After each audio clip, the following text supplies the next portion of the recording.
क्या आपको पता है एसएसओ के रिक्रूटमेंट पोर्टल पर अभी जाति और मूल अपडेट का ऑप्शन भी दे दिया गया है, ताकि जब भी आप कोई भी वैकेंसी का फॉर्म भरे तो उससे पहले आप अपना जाति प्रमाण पत्र या मूल निवास प्रमाण पत्र वहां पर अपलोड कर सकें। क्योंकि आप सभी को पता है सभी वैकेंसियों में कास्ट सर्टिफिकेट मांगे जाने लगे हैं, नए पुराने वहां पर बताए जाते हैं कि आपके पास कितना पुराना कास्ट सर्टिफिकेट या कितना नया कास्ट सर्टिफिकेट होना चाहिए।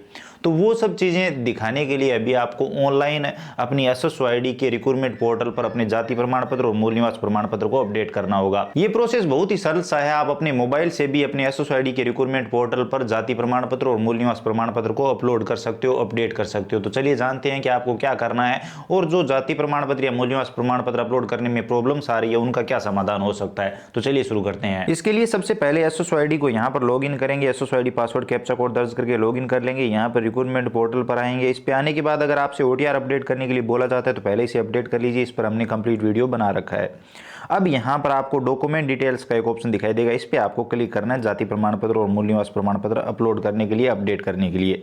अब इस तरह का इंटरफेस आए तो चेकबॉक्स पे क्लिक करके सबमिट पे क्लिक कर देना है। सबमिट पे क्लिक करने के बाद यहाँ पर डिजी लॉकर एक्सेस मांगा जा रहा है, ये एक्सेस आपको नहीं देना है, यहाँ पर आपको कैंसिल करना है क्योंकि आप यहाँ पर मैन्युअली अपलोड कर सकते हैं। साथ में यहाँ पर आप टोकन नंबर से उसे फेच भी कर सकते हैं, डिटेल निकाल सकते हैं। तो यहाँ पर देखिए कास्ट सर्टिफिकेट का ऑप्शन है और नोट वेरीफाइड है, यहाँ पर नोट अपलोडेड है। तो यहाँ पर कास्ट सर्टिफिकेट वाले ऑप्शन पे क्लिक करेंगे। यहाँ पर रजिस्ट्रेशन नंबर मांगे जा रहे हैं, लेकिन यहाँ पर आपको जाति प्रमाण पत्र के टोकन नंबर दर्ज करने हैं। देखिए यहाँ पर ये जाति प्रमाण पत्र है, टोकन नंबर यहाँ पर होते हैं। बहुत सारे लोगों को पता नहीं होता कहाँ पर होते हैं, तो ये लास्ट में टोकन नंबर दिए होते हैं। टोकन नंबर दर्ज करके फेच पे क्लिक करेंगे।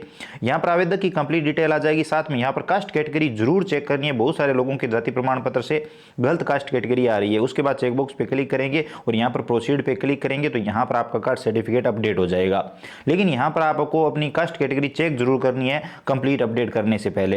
अब कंप्लीट अपडेट हो चुका है, देखिए जाति प्रमाण पत्र वेरीफाइड हो चुका है। उसके बाद फिर से चेकबॉक्स पे क्लिक करेंगे, सबमिट पे क्लिक करेंगे, यहाँ पर फिर से कैंसिल करेंगे। अब हम इसी तरह से मूल निवास को भी अपडेट करेंगे। यहाँ पर बोनाफाइड सर्टिफिकेट का ऑप्शन है, तो इस वाले ऑप्शन पे आप क्लिक करेंगे। इसी तरह से यहाँ पर टोकन नंबर दर्ज करेंगे और फेच पे क्लिक करेंगे। तो चलिए मैं यहाँ पर टोकन नंबर दर्ज करके फेच पे क्लिक करता हूँ। अगर आप टोकन नंबर दर्ज करके फेच पे क्लिक करते हैं और यहाँ पर डिटेल आ जाती है तब तो यहाँ पर आप प्रोसीड करके अपडेट कर सकते हैं। लेकिन अगर बाई चांस यहाँ पर डिटेल नहीं आती है, इस तरह का इंटरफेस आ जाता है कि आपका रिकॉर्ड प्राप्त नहीं हुआ, तो अब आपके पास दो रास्ते हैं। या तो आप नया बना सकते हैं क्योंकि लोगों के मूल निवास बहुत पुराने इसलिए ये दिक्कत आ रही है, या फिर यहाँ पर आप मैनुअली भी अपलोड कर सकते हैं अगर आपका मूल निवास सही है। ऐड मैनुअली का जो ऑप्शन है इस पर आप क्लिक करेंगे। यहाँ पर सबसे पहले आप चुनेंगे कि यहाँ पर आपका कौन से जिले से मूल निवास बना हुआ है, आप अपना जिला सेलेक्ट करेंगे। उसके बाद आप अपनी तहसील सेलेक्ट करेंगे जहाँ से मूल निवास आपका पास हुआ है, वेरीफाई हुआ है, जहाँ से बना हुआ है। मैनुअली यहाँ पर आप तहसील का नाम दर्ज कर दीजिए। उसके बाद किस डेट को बना हुआ है मूल निवास पर आपको ये डेट मिल जाएगी, वो यहाँ पर मेंशन कर दीजिए। उसके बाद आपके पास जो सर्टिफिकेट है उसकी पीडीएफ स्कैन कर लीजिए। पीडीएफ का साइज 100 KB से 400 KB के बीच रखना है और यहाँ पर पीडीएफ फॉर्मेट में अपलोड कर देना है। उसके बाद सेव मैनुअली पे क्लिक करेंगे तो आपका मूल निवास प्रमाण पत्र अपलोड हो जाएगा। तो अगर आपका मूल निवास प्रमाण पत्र यहाँ पर सही है तो आप सही से अपलोड कर सकते हैं और उसके बाद इस तरह से वेरीफाइड हो जाएगा। अब जो भी डॉक्यूमेंट वेरीफाइड होंगे ऑनलाइन वो यहाँ पर साथ में सर्टिफिकेट भी आपको दिखाई देगा। देखिए यहाँ पर हमने जाति प्रमाण पत्र को ऑनलाइन वेरीफाई किया है तो जो ऑनलाइन वाला कास्ट सर्टिफिकेट होता है वो भी यहाँ पर दिखाई दे रहा है, पीडीएफ दिखाई दे रही है, ऑटोमेटिक आ गई है। ये हमने यहाँ पर अपलोड नहीं की है, लेकिन अगर आप अपलोड करेंगे तो आपके पास जो सर्टिफिकेट है वही दिखाई देगा। अब आप समझ गए होंगे। अब यहाँ पर इसकी मैं कुछ प्रॉब्लम्स के बारे में आपको बता देता हूँ। बहुत सारे लोगों के कास्ट सर्टिफिकेट में नाम मिसमैच कर रहे हैं। जब वो कास्ट सर्टिफिकेट के टोकन नंबर दर्ज करके फेच करते हैं तो जाति प्रमाण पत्र में नाम कुछ और है, ओटीआर में नाम कुछ और है। तो इस स्थिति में आपको अपडेट नहीं करना है, आपको नया जाति प्रमाण पत्र बनाना है सही तरीके से, सही नाम के साथ, और उसके बाद ही अपडेट करना है। क्योंकि अगर आप गलत अपडेट कर देते हो तो आगे चलकर आपको वैकेंसियों में दिक्कत आ सकती है।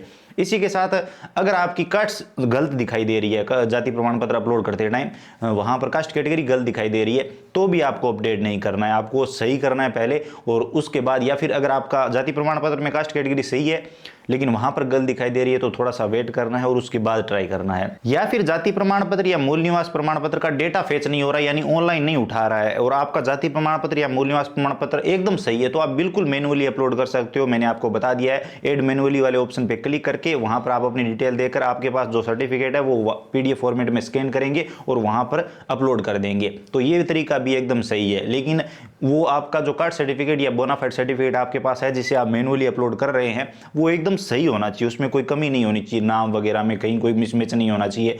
और मूल निवास लोगों के पास पुराने हैं तो वो यहाँ पर वेरीफाई नहीं हो रहे हैं। लेकिन अगर आपके पास टाइम है तो आप नया अप्लाई कर सकते हैं, ज़्यादा टाइम नहीं लगता, बहुत ही आसानी से जाति प्रमाण पत्र और मूल निवास प्रमाण पत्र बन जाते हैं। तो आप नया बना लीजिए और उसके बाद यहाँ पर डिटेल वेरीफाई करिए और ऑनलाइन वो वहाँ पर यहाँ पर दिखाई देने लगेंगे और ऑनलाइन आप उसे अटैच कर सकेंगे। एक बार अगर आप ऑनलाइन वेरीफाई करते हैं तो आगे चलकर आपको कभी कोई दिक्कत नहीं आएगी। लेकिन ऑफलाइन में हो सकता है अगर आपके नाम में या फिर कहीं कोई मिसमैच हो तो आपको प्रॉब्लम आ जाए। तो अगर आपके पास टाइम है तो जो भी डॉक्यूमेंट ऑनलाइन नहीं आ रहा है, ऑनलाइन फेच नहीं कर रहा है, उसे आप दोबारा बना सकते हैं अगर आपके पास टाइम है, पर्याप्त टाइम है। लेकिन वैकेंसी सर पर है और आपको अपलोड करना ही है और आपका सही सर्टिफिकेट है तो फिर कोई दिक्कत नहीं, आप मैनुअली अपलोड कर सकते हैं, इसीलिए वो ऑप्शन दिया गया है। उम्मीद करता हूं अब आप समझ गए होंगे, आपको जानकारी इन्फॉर्मेटिव लगी होगी, आपके कन्फ्यूजन क्लियर हुए होंगे। अगर आपके मन में अब भी कोई कन्फ्यूजन है तो आप कमेंट सेक्शन में बता सकते हैं, हम नया वीडियो लेकर आएंगे। अगर आपको ये वीडियो इन्फॉर्मेटिव लगा है तो लाइक जरूर करिए, अपने दोस्तों के साथ शेयर करिए, चैनल पर नए हो तो सब्सक्राइब करके घंटी का बटन दबा लीजिए ताकि आने वाले सभी वीडियो नई नई अपडेट आप सबसे पहले देख पाएं। इसके अलावा अगर आपके मन में कोई भी सवाल या सुझाव है तो आप बेझिझक कमेंट सेक्शन में लिख सकते हैं, हम जरूर बात करेंगे। चलिए मिलते हैं अगले वीडियो में नई अपडेट के साथ।